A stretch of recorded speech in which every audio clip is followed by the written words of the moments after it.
Good afternoon, and welcome to Ask a Naturalist. I'm joined by a special guest here. We'll get back to him in a moment. I'm Marty, Calabrese, Naturalist with Cleveland Metroparks. This is the Ask a Naturalist segment. So this session is answering questions from you. These questions can come from you. You can pop them in the comments here today if something is on your mind, what's going on in nature. So there is, on occasion, some hooting in folks' backyards. It's a quieter evening and you're hearing something like something like that. So who's hooting in my backyard? That is the question today.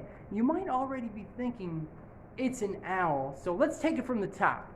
There are 200 species of owls. And again, back to this one in a moment. 200 species worldwide. That's of the 10,000 species of birds across the globe. There are 8 that can be documented in Ohio in any given year. 4 are residents in Ohio year-round. Welcome from Wisconsin. And then 3 in Northeast Ohio that reside here throughout the year. So I'm excluding the barn owl from Northeast Ohio. So let's take it from the top. In Northeast Ohio, you can have and as I mentioned, that's the who cooks for you all owl, the barred owl. This is a 20-inch long owl. It's overall gray, but upon closer inspection, the breast and chest has this heavy barring with some lighter color, and the back is actually brown with some white specks. But again, to me, the barred owl looks overall gray, and it's that is a common sound that we're going to hear heading into winter. I heard it on Wednesday 2 days ago. Welcome from Maryland. And that owl and others are starting to establish a territory and a nest site for the winter, because that is when they nest. That is when they lay their eggs, whether it's in a nest or in a cavity in a nest in a tree. So then you have the great horned owl. That's the hooting owl, the hoo hoo hoo hoo hoo, or hoo hoo hoo hoo. The great horned owl. This is bigger than the barred owl. It's 24 inches long. It's brown and white and black, but overall brown if you're comparing it to the overall gray barred owl. And I find that there's a white chin patch on that great horned owl and huge tufts, huge ear tufts, although that's a misnomer. They're not ears on top of the great horned owl, on top of the great horned owl's head. So then you get down to this screech owl, the 10 inches long, smallest that resides in Ohio year-round. Again, 10 inches long. So there is a smaller owl that you could see, and actually it has showed up this week in Cleveland Lakeford Nature Preserve. It's the northern saw-whet owl. It's even smaller than this male screech owl, and the males are smaller than females with birds of prey, and that is typical with owls, and that's typical among birds of prey. So the eastern screech owl has a little bit of a different call. It doesn't at all, I agree, it's adorable, Deb, it doesn't at all sound like the hooting of the barred owls and the hooting of the great horned owls. It's either a shrilly whinnying that goes and downward, or a trill, like a rolling trill, something like that. So that's what this owl is going to do. And again, it's because the males, as we head into winter, are establishing a territory so they can select a nest site.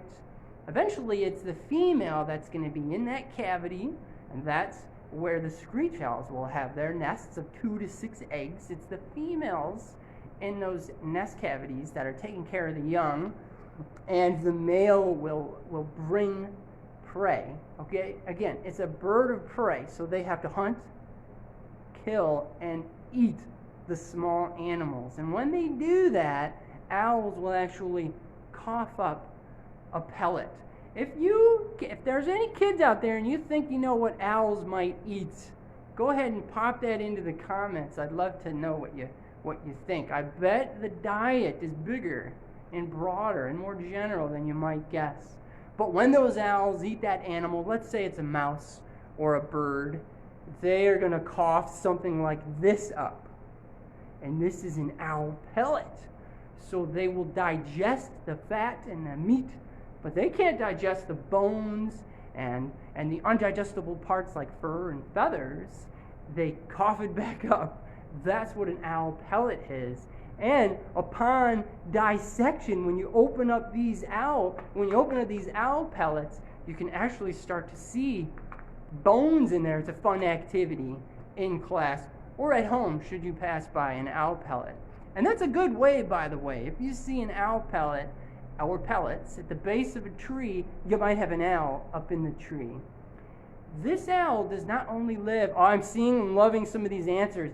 Yes, insects. That's what I think is sort of thinking outside of the box when you come to the prey of this bird of prey. It's not just small mammals or even birds, but it's worms and insects. Pretty cool.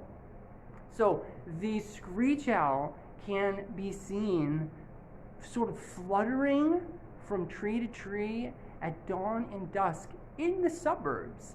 Research actually shows that screech owls are a little more common. Their populations are a little higher in the suburbs and around people.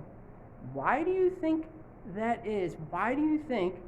Plug that into the comments if you think you know why screech owls might have a higher success rate of nesting, have higher young in their nest in the suburbs.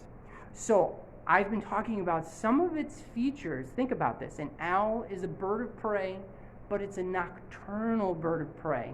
So it needs to have superb eyesight because it's hunting in the absence of light. You see the size of that eye? These eyes are huge, so it can let in more light photons because there's not as many out there at night. The eye needs to be big. The eye needs to be big, so that way the pupil can get larger and let in more light, and the more light can be picked up by the photoreceptors. We'll just let him relax for a second here. But also they need to be able to navigate the night quietly. So if we take a look at a wing from an owl, now this is not from a screech owl, look at this part right there, right where my eyes are. You see that? This is the leading edge of the wing, so it's what's hitting the wind, and it cuts the wind. And it cuts the wind such that it quietly flies through the night sky, so it can sneak up on its prey. Your comments are coming through so fast that I'm missing some of your questions. I'll try to roll back through them.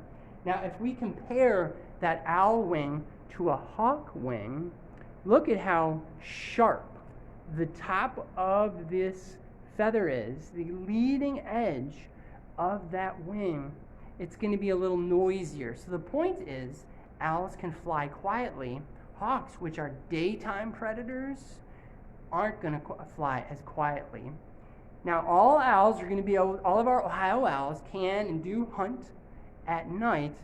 Some of them, and these are just our visitors, some of our intermittent visitors or intermittently spotted visitors, the snowy owl and the short-eared owl can actually do a little hunting during the day too. Okay, you're getting at that question about the suburbs, all right? So this owl, the screech owl, is going to do a little better around people because there's more places to nest, so there's more cavities. It doesn't just need to be a hole in a tree. There's more prey because don't more rodents hang out around houses and apartments and buildings? And also there's less predators.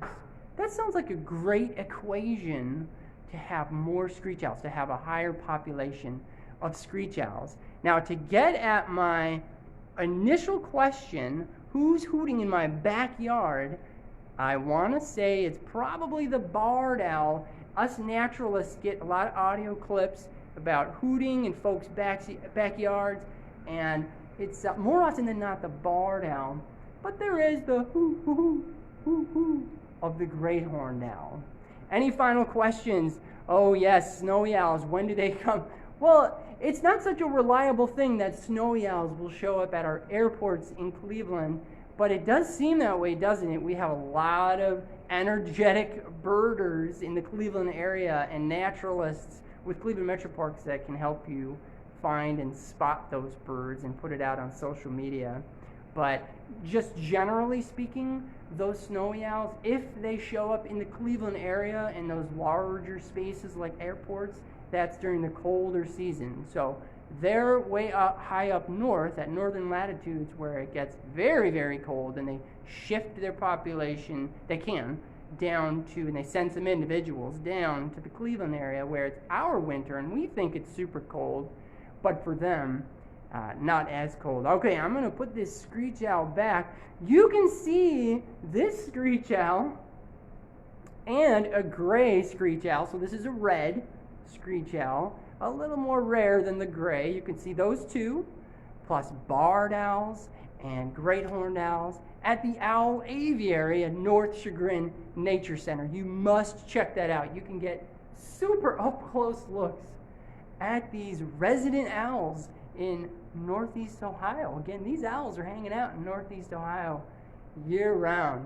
Thank you for the questions. We'll talk soon. Next topic will be next Friday at 1 p.m. right back here on Cleveland Metroparks Facebook Live. Again, I'm naturalist Marty Calabrese with Cleveland Metroparks. Nice talking to you. Bye-bye.